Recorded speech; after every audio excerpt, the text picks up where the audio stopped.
Mohanavani Telugu podcast వింటున్న శ్రోతలందరికీ హృదయపూర్వక ధన్యవాదాలు. గోవింద సాయి.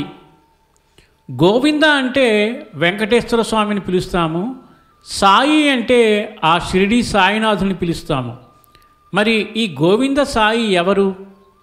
ఏ రూపం? ఈ గోవింద సాయి అనే పేరు ఎలా వచ్చింది? ఈరోజు ఈ సత్సంగ నిధి నుండి ఈ కథ గురించి అందరం తెలుసుకుందాం. ఒకనాడు బెంగళూరులో ఉన్న వనజాక్షి అనే ఇల్లాలు ఉదయం 4 గంటల ప్రాంతంలో నిద్ర నుండి లేస్తూ తన భర్త అయిన సోమశేఖర వర్మతో, ఏమండి, మనల్ని బాబా పిలిచారండి, బాబా పిలిచారండి, మనల్ని షిరిడీపురం, చిత్తూరు దగ్గర షిరిడీపురంలోని తన సన్నిధానానికి రమ్మనమని బాబా పిలిచారండి అని అన్నది. ఆమె భర్త కూడా సాయి భక్తుడు అయినందువలన చాలా సంతోషించి తమ దంపతులిద్దరూ షిరిడీపురం వెళ్ళాలని అనుకున్నారు. పైగా ఆ రోజు ఆదివారం కూడా కావడం వలన ఆ దంపతులు స్నానాధికాలు పూర్తి చేసుకుని షిరిడీపురమునకు వెళ్ళాలని నిర్ణయం తీసుకున్నారు. ఇంట్లోని తమ పిల్లలకు తగిన జాగ్రత్తలు చెప్పి కారు తీసుకుని షిరిడీపురమునకు బయలుదేరారు. బాబా దగ్గరకు వట్టి చేతులతో పోరాదని తలచి ఆ దంపతులు బాబా కోసం దారిలో చిత్తూరులో చాలా తీపి పదార్థాలు తీసుకుని బయలుదేరి షిరిడీపురంలోని బాబా సన్నిధానానికి చేరుకున్నారు. వారు ముఖద్వారం నుండి బాబాను చూడగానే బాబా వారిని రా రా రమ్మని పిలుస్తున్నట్టు 2 చేతులు చాచి, రండి రండి, త్వరగా రండి, మీకోసమే నేను ఎదురు చూస్తున్నా అన్నట్లు ఆప్యాయతగా పిలుస్తున్నట్లు తోచింది. మనకు కూడా ఇలాంటి అనుభవం చాలాసార్లు కలుగుతుంది. మనము కూడా మన ఇష్టదైవం దగ్గరకు వెళ్ళినప్పుడు కూడా మన స్వామి మనల్ని చేతులు చాచి మరీ పిలుస్తున్నట్లు అనిపిస్తుంది. ఆ దంపతులు బాబా దగ్గరికి వెళ్ళి తాము తెచ్చిన ప్రసాదములను ప్రేమతో సమర్పించి మనస్ఫూర్తిగా బాబాను సేవించుకున్నారు. ఇంతలో మధ్యాహ్న హారతి ఆరంభమైంది. వారు ఆ హారతి కార్యక్రమంలో ఎంతో భక్తితో శ్రద్ధతో పాల్గొన్నారు. ఆ హారతి కార్యక్రమం అయిన తరువాత బాబా తీర్థప్రసాదాలు స్వీకరించి బయట చాలా ఎండగా ఉండుట వలన కొంతసేపు బాబా గుడి ముందర ఉన్న కానుగ చెట్ల నీడలో చాలా సుఖవంతముగా సేద తీరారు. అలా కొంతసేపు అయిన పిదప కాలము సాయంత్రం 4 గంటలైంది. వారు బెంగళూరు బయలుదేరాలని అనుకున్నారు. ఇంతలో అక్కడకు వచ్చిన సోమశేఖర వర్మ చిన్ననాటి స్నేహితులు 4: దిలీప్ రాజు, లోకరాజు, వెంకటాద్రి నాయుడు, సర్పంచ్ గార్డెన్ భాస్కర్ నాయుడు సోమశేఖర వర్మను కలిసి ఆయనతో, వర్మ, బాబా దయ వలన మీ దంపతులను ఇక్కడ కలుసుకోగలిగాము. ప్రక్కనే ఉన్న మా గ్రామంలో గ్రామదేవత ఉత్సవం రేపు జరుగుతున్నది. కావున మీ దంపతులు ఇద్దరు వచ్చి ఆ ఉత్సవంలో పాల్గొని ఆ అమ్మవారి అనుగ్రహ ఆశీస్సులు తీసుకోవాలి. అసలు మేమే బెంగళూరు వచ్చి మిమ్మల్ని ఆహ్వానించాలి అనుకున్నాం, కానీ కొన్ని అత్యవసర పనుల వల్ల రాలేకపోయాము. కానీ బాబా దయ వలన మేము మీ దంపతులిద్దరిని ఇక్కడ కలుసుకోగలిగాము. కావున మనమందరం ఇక్కడ నుండి మా గ్రామానికి బయలుదేరి వెళ్దాము అన్నారు. ఆ దంపతులేమో ఇంటి దగ్గర చిన్నపిల్లలను వదిలి వచ్చామని తాము బెంగళూరు త్వరగా వెళ్ళాలని అనుకుంటున్నారు. ఆ స్నేహితులేమో తప్పకుండా తమ గ్రామానికి రావాలని పట్టుబడుతున్నారు. అప్పుడు వనజాక్షి తన భర్త సోమశేఖర వర్మతో, ఏమండి, మీ స్నేహితులు వారి గ్రామానికి రావాలని చాలా పట్టుబడుతున్నారు, కాబట్టి మీరు వారి గ్రామానికి బస్సులో వారితో కలిసి వెళ్ళండి. మన పిల్లలు ఒంటరిగా ఇంట్లో ఉన్నారు కాబట్టి నేను బెంగుళూరుకు వెళతాను. నాకు కారు నడపడం వచ్చు కాబట్టి కారు తీసుకుని బెంగుళూరుకు వెళ్తాను. ఇప్పుడు సమయం 4:30 గంటలు అయింది. ఎంత నెమ్మదిగా వెళ్ళినా కూడా రాత్రి 9 గంటలకు చేరుకుంటాను. ఏమీ ఇబ్బంది లేదు. మీరు మీ స్నేహితుల గ్రామమునకు వెళ్ళి గ్రామదేవత ఉత్సవంలో పాల్గొని అమ్మవారి ఆశీస్సులు తీసుకుని బెంగుళూరుకు బస్సులో రండి అని పలికి కారు తీసుకుని బెంగుళూరుకు తను బయలుదేరింది. ఆమె పలమనేరు చేరుకునేసరికి సాయంత్రం 6 గంటలు అయింది. ఆ ప్రాంతమంతా కొండ ప్రాంతముగా ఉన్నది. దారి కూడా ఎత్తు పల్లముగా ఉన్నది. ఆమెకు తన కారు ఒక ప్రక్కకు లాగుతున్నట్లు అనిపించింది. ఆమెకు అనుమానం వచ్చి కారును ఒక ప్రక్కకు తీసి పరిశీలించగా కారు ఒక చక్రంలోంచి గాలిపోతూ ఉన్నది. కారు టైరుకు రంధ్రం అయినది. ఆమెకు కారు నడపడం వచ్చు, కానీ టైరు మార్చడం రాదు. అప్పటికే చీకటి అయింది. ఆ దారిలో చాలా వాహనాలు వెళ్తున్నాయి. ఆమె చెయ్యి చాచి ఆ వాహనాలను ఆపడానికి ప్రయత్నించినా ఎవరు కూడా ఆమెకు సహాయం చేయడానికి రాలేదు. ఆ వాహనాల లైట్ల వెలుగులో ఆమెకు సమీపంలో ఒక బోర్డు కనపడినది. దాని మీద ఈ ప్రాంతము అటవీ ప్రాంతము, ఇక్కడ జంతు సంచారము కలదు, కావున జాగ్రత్త అని రాసి ఉంది. ఆ బోర్డు మీద ఒక పులి బొమ్మ కూడా ఉంది. ఆ బోర్డు చూసిన ఆమె మిక్కిలి భయపడినది. అప్పుడు ఆమె తన మనసులో, నాయనా సాయినాథా, ఈ కష్టము నుండి నన్ను గట్టెక్కించు స్వామి అని ప్రార్థించింది. ఇంతలో ఒక ఆజానుబాహుడైన వ్యక్తి మోటార్ సైకిల్ మీద వస్తూ ఆమెకు కనబడ్డాడు. ఆమె భయపడుతూనే చెయ్యి చాచి అతనిని సహాయము అడిగింది. ఆ వ్యక్తి ఆమె కారు వద్ద ఆగాడు. కారును పరిశీలించి టైరు పంక్చర్ అయినదని గ్రహించి భయపడుతున్న ఆమెతో, అమ్మా మీరేమీ భయపడవద్దు, నేను ఈ దగ్గరలోనే మెకానిక్గా పనిచేస్తున్నాను. ఈ దారి గుండా నా ఇంటికి వెళుతున్నాను.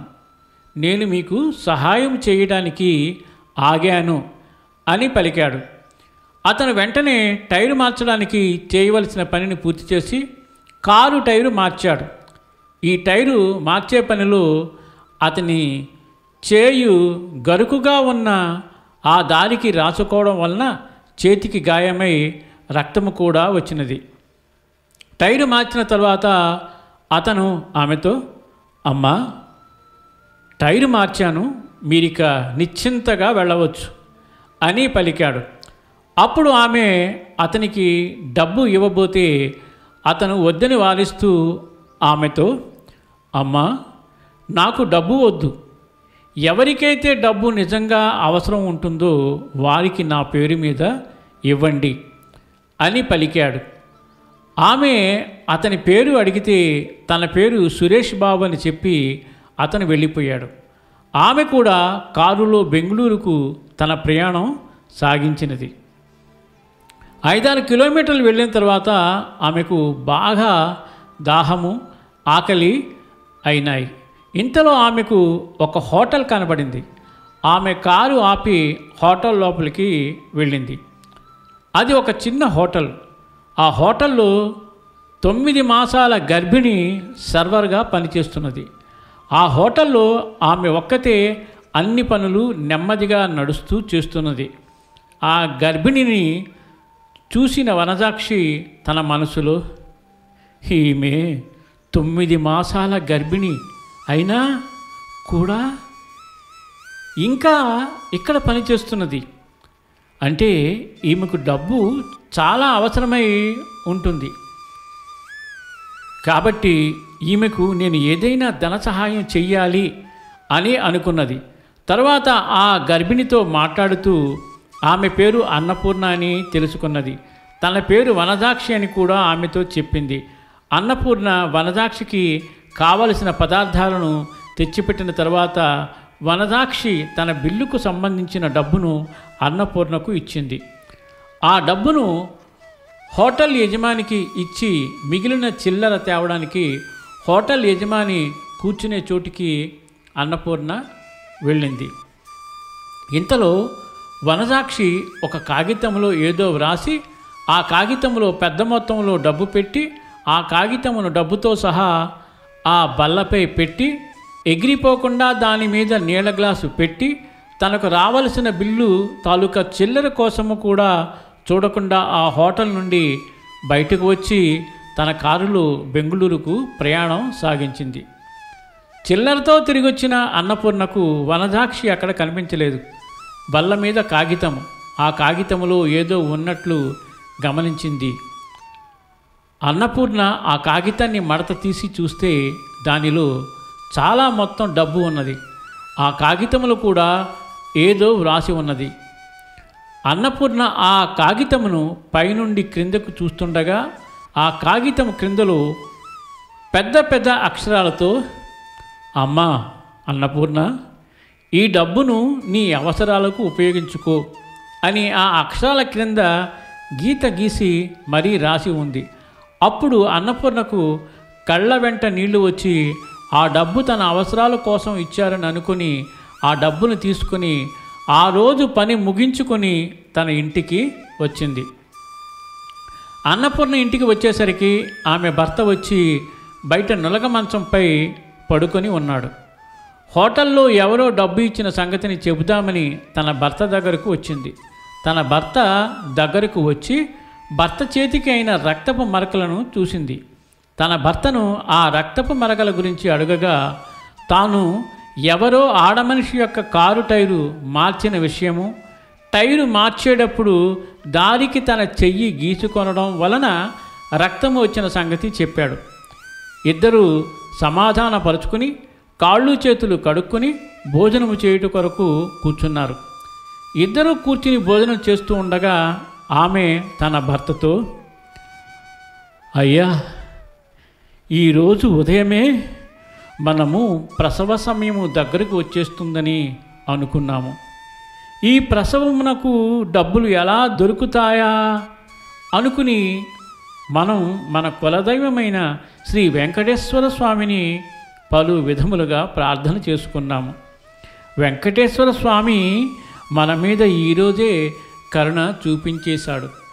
ఆ స్వామికి మన మీద దయ కలిగినది, మనల్ని ఈ ఆపద నుండి గట్టెక్కించినాడు అని పలికి ఆ రోజు హోటల్లో వనజాక్షి తనకు డబ్బు సహాయం చేసిన సంగతి చెప్పి ఆ కాగితాన్ని డబ్బుతో సహా తెచ్చి ఆ కాగితములో ఉన్న డబ్బును తన భర్తకు ఇచ్చి ఆ కాగితములో ఉన్న దానిని తన భర్తకు చదివి వినిపించసాగినది.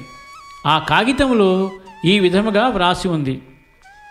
అమ్మా అన్నపూర్ణ, 9 మాసాలు గర్భిణివి అయినా కూడా నీవు ఈ హోటల్లో పనిచేస్తున్నావు అంటే నీకు డబ్బు యొక్క అవసరం ఎంత ఉందో నాకు అర్థమైనది.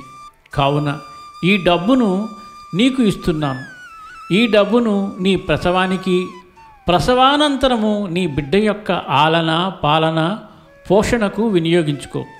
మరి ఒక ముఖ్య విషయం, నేను నీకు ఈ డబ్బును ఒక మానవత్వం కలిగిన వ్యక్తి పేరు మీద ఇస్తున్నాను.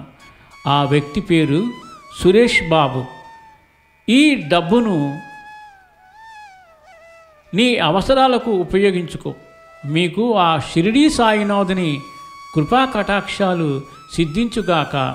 సాయినాథుని ఆశీస్సులతో మీ క్షేమాన్ని కోరే వనజాక్షి అని వ్రాసి ఉంది. ఆమె భర్త అయిన సురేష్ బాబు తన మనసులో తాము తమ కష్టము తీర్చమని తమ కులదైవమైన వెంకటేశ్వర స్వామిని ప్రార్థిస్తే ఆ 7 కొండలవాడు షిరిడీ సాయినాథుని రూపంలో మనకు ధన సహాయం చేశారు అని అనుకున్నాడు. అతను ఈ ధనాన్ని లెక్కిస్తే మొత్తము 25,000 రూపాయలు ఉన్నది. ఆ దంపతులిద్దరూ కలియుగ దైవమైన వెంకటేశ్వర స్వామిని సాయినాథుని స్మరిస్తూ నిద్రపోయారు. అర్ధరాత్రి దాటాక సుమారు 2 గంటల ప్రాంతంలో అన్నపూర్ణకి నొప్పులు ప్రారంభమయ్యాయి. ఆమె భర్త అవి పురిటి నొప్పులని భావించి ఆమెను జాగ్రత్తగా మోటార్ సైకిల్ మీద కూర్చోబెట్టుకుని చాలా నెమ్మదిగా మోటార్ సైకిల్ నడుపుతూ దగ్గరలోని హాస్పిటల్కు తీసుకొని వచ్చాడు. తన భార్యను హాస్పిటల్లో చేర్పించి తాను బయట కూర్చుని ఉన్నాడు. సరిగ్గా ఉదయం 4 గంటలకు డాక్టరు బయటకు వచ్చి అతనితో నీకు మగపిల్లవాడు జన్మించాడు అని చెప్పారు. అతను చాలా ఆనందపడ్డాడు. నీతి: మొదటి రోజు ఉదయం 4 గంటలకు వనజాక్షిని సాయిబాబా రమ్మని పిలిచారు. మరుసటి రోజు ఉదయం 4 గంటలకు అన్నపూర్ణకి ప్రసవం అయినది. దీనికి కారణం ఏమై ఉంటుందో ఒక్కసారి ఆలోచించండి. మన సంకల్పం సక్రమంగా ఉంటే ఆ భగవంతుని ఆశీస్సులు కూడా సరైన సమయంలో కావలసినంత లభిస్తాయి. సాయిబాబా కూడా సబ్కా మాలిక్ ఏక్ అని చెప్పారు. భగవంతుడు మనకు వివిధ రూపాల్లో దర్శనమిచ్చినా అన్ని రూపాల శక్తి ఒక్కటే. ఈ కథలోని నీతి ఇదే. సురేష్ బాబు దంపతులు వెంకటేశ్వర స్వామిని గోవిందా గోవిందా అని ప్రార్థిస్తే ఆ ఏడుకొండలవాడు సాయినాథుని రూపంలో వచ్చి ఆ సురేష్ బాబు దంపతులను ఆదుకున్నాడు. భగవంతుని అన్ని రూపాల శక్తి ఒక్కటే. ఇదే విషయాన్ని ఆ సురేష్ బాబు దంపతులు స్మరిస్తూ తాము తమ కులదైవమైన శ్రీ వెంకటేశ్వర స్వామిని తలిస్తే ఆ ఆపద మ్రొక్కులవాడు సాయినాథుని రూపంలో వచ్చాడని తమ కుమారునికి గోవింద సాయి అనే పేరు పెట్టుకుని సుఖముగా జీవించారు. గోవింద గోవింద జై సాయిరామ్. చాలా అద్భుతమైన కథ, మనసులను కదిలించే కథ, భక్తిని ప్రేరేపించే కథ, నమ్మకాన్ని పెంపొందించే కథ.